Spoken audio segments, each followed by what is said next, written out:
기도하겠습니다. 사랑의 주님 감사합니다. 아버지의 사랑이 너무나도 놀랍고 감사합니다. 오늘 또 이 시간 주의 전에 나오게 하시고 아버지를 찬양하게 하시며 또 아버지의 말씀으로 나아가게 하시는 주님, 오늘 온전한 말씀 가운데 우리가 더욱더 무장되어지게 하시고 아버지를 향한 마음이 더욱더 성장하게 도와주시옵소서. 주의 말씀을 전할 때 주의 종의 입술과 생각과 마음을 주관하시어 온전한 말씀 선포될 수 있게 도와줄 줄 믿사옵고 예수 그리스도의 이름으로 기도드립니다. 아멘.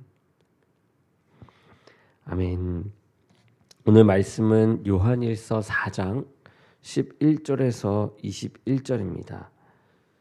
요한일서 4장 11절에서 21절입니다. 우리 한 절씩 교독하도록 하겠습니다.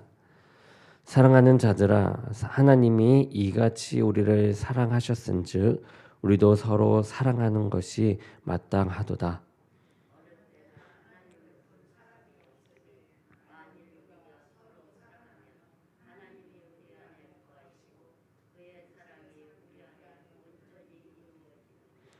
그의 성령을 우리에게 주심으로 우리가 그 안에 거하고 그가 우리 안에 거하시는 줄을 아느니라.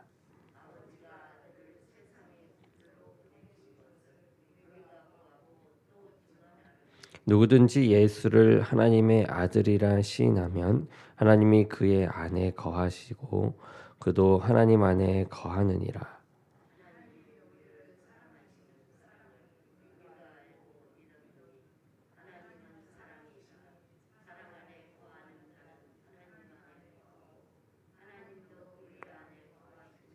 이로써 사랑이 우리에게 온전히 이루어진 것은 우리로 심판날에 담대함을 가지게 하려 함이니 주께서 그러하심과 같이 우리도 이 세상에서 그러하니라.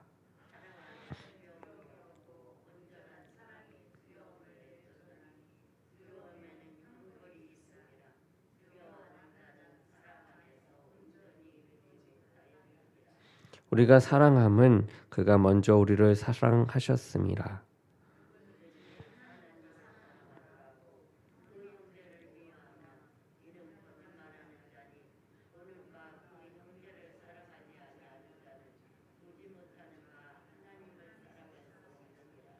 우리가 이 계명을 주께 받았나니 하나님을 사랑하는 자는 또한 그 형제를 사랑할지니라. 아멘. 아멘. 오늘 말씀은 하나님의 사랑을 실천하는 자라는 제목으로 말씀을 전하겠습니다.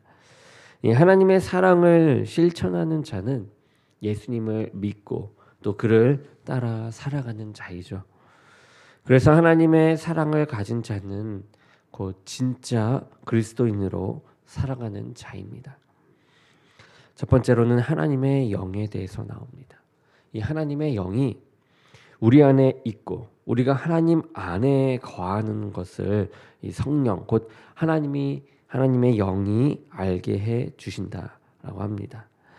하나님의 사랑을 깨닫는 것, 오직 하나님의 영을 받을 때 가능한 것이고 예수님을 하나님의 아들이라 고백할 수 있는 것도 역시 하나님의 영이 임할 때에야 가능한 것입니다. 누구든지 예수님을 하나님의 아들이라고 시인하면 하나님이 그의 안에 거하시고 또 그도 하나님 안에 거하고 있는 것이죠. 이렇게 하나님과 연합한 사람은 하나님의 이 사랑을 품고 살아가게 됩니다. 달리 말해서 하나님의 사랑을 실천하는 사람은 성령 안에서 살고 있는 자이며 성령 안에서 살아가는 사람은 하나님의 사랑을 실천하기 위해 거듭난 자이죠. 하나님의 영은 이렇게 사랑의 영입니다. 성령은 하나님의 영입니다. 성령은 예수 그리스도의 영이십니다. 그리고 성령은 사랑의 영이시죠. 예수님을 영접하는 하나님의 자녀가 사랑 없는 삶을 산다라는 것은 있을 수 없는 일입니다. 물론 여기서의 사랑은 하나님께 속한 사랑입니다. 세상이 흔히 말하는 그런 종류의 사랑이 아닌 것이죠. 내려놓음, 기다림, 또 용서와 희생, 신뢰 같은 영적 요소가 하나님의 사랑에 포함되어집니다. 그리스도인은 이런 사랑을 실천하며 살아가게 됩니다. 소유, 만족, 욕망, 계획, 생각 같은 세속적인 사랑이 아닌 성령의 성품, 성령의 인도, 또 성령의 이 감동을 따라가는 사랑을 행하는 것이 그리스도인입니다. 두 번째는 하나님의 심판입니다. 온전한 사랑을 하고 있다라고 한다면 우리는 마지막 날 심판을 두려워할 필요가 없습니다. 온전한 사랑을 하는 사람은 틀림없이 예수님의 이 사랑일 것이기 때문이죠. 혹시 심판과 형벌을 두려워하며 살고 있다라고 한다면 예수님을 구주로 모시지 않고 있거나 또는 그리스도인다운 삶을 살지 않기 때문일 것입니다. 영적 불안감으로 떨고 있는 것이죠. 자기 나름대로의 의를 추구하고 또 자비를 베풀면서 살아간다라고 해도 온전한 이 사랑을 이루었다라고 할 수는 없습니다. 만약 그런 행동이 예수님을 부정하는 가운데 자기를 나타내기 위한 것이다라고 한다면 그것은 결코 하나님 앞에서 인정받지 못하는 것이죠. 그 안에 예수님이 없는 정의와 사랑은 온전할 수 없기 때문입니다. 예수님을 구주로 믿는 것은 심판의 절대 기준입니다. 완전하신 하나님을 왕으로 섬겨야만 합니다. 하나님을 왕으로 모시는 자는 하나님의 정의를 따르며 하나님의 사랑을 구현합니다. 하나님의 정의와 사랑은 별개의 것이 아닙니다. 예컨대 소외 받은 자들을 돌보는 것은 정의이자 사랑인 것이죠. 그러나 정의와 사랑을 실천하는 것만으로 하나님의 이 심판을 면할 수 있는 것은 아닙니다. 자기 나름대로의 정의와 사랑을 추구하더라도 하나님의 아들이신 예수님을 부인하는 자는 결코 정죄를 피할 수가 없습니다. 그런 정의와 사랑의 초점은 잘못된 것이죠. 정의와 사랑의 초점은 반드시 예수님으로부터 나와야 합니다. 세 번째는 예수님의 계명입니다. 우리가 서로 사랑해야 하는 이유, 그 이유는 사랑이 예수님의 계명이기 때문입니다. 하나님을 사랑한다라고 한다면 자기 형제를 사랑해야 한다고 예수님이 말씀하셨죠.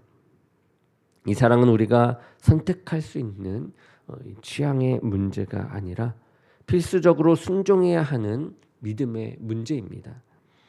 또한 하나님이 우리를 먼저 사랑하셨기 때문에 우리도 그 사랑을 본받아 다른 사람을 사랑해야 합니다. 형제와 이웃을 사랑하는 것, 그것은 하나님을 사랑한다라는 증거가 되기도 합니다.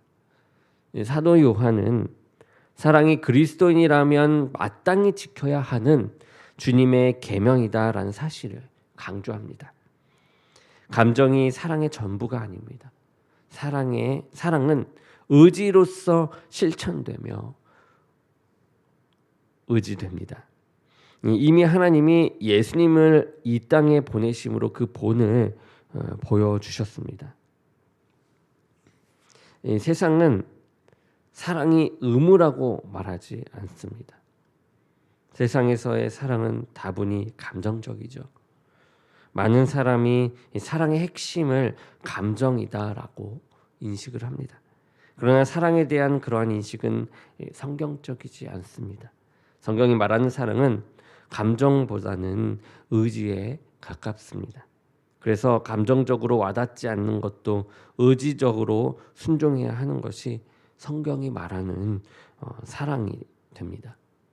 원수를 사랑하라는 명령을 감정적으로는 절대 순종할 수가 없습니다. 그러나 의지를 동원하면 가능합니다. 이러한 사랑을 이미 하나님이 우리에게 보여주셨죠. 하나님은 적극적인 의지로 하나뿐인 아들을 우리에게 내어주셨습니다. 주님을 향한 의지 가운데 이 사랑을 우리 실천할 수 있습니다.